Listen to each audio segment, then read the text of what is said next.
Hi guys, good evening. এয়া দেখিছেনে মই বহি লৈ এয়া পুখুৰী পাৰত হাতী চৰাই আছোঁ। আপোনালোকৰ ঘৰত আছে নাই বাৰু হাতী?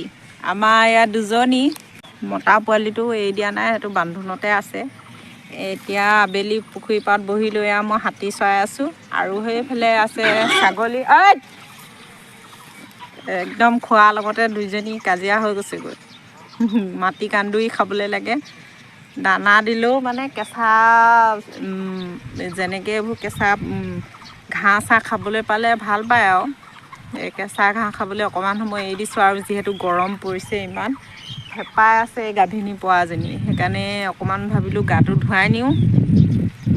ৰ'দ দি আছে, ইমান ৰ'দ দিছে নহয়।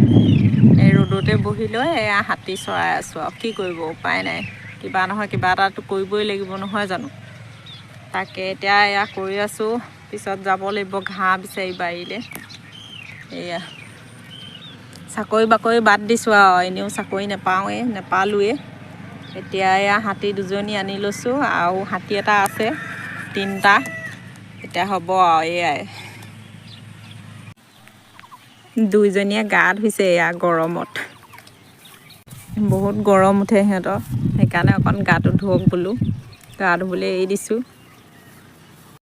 আৰু এইফালে আমাৰ নৱহঁতৰ পুখুৰীটোত পানী শুকাই গ'লগৈ। হাঁহে খেটখেটাই গোটেই মাছকেইটা খাই পেলালে।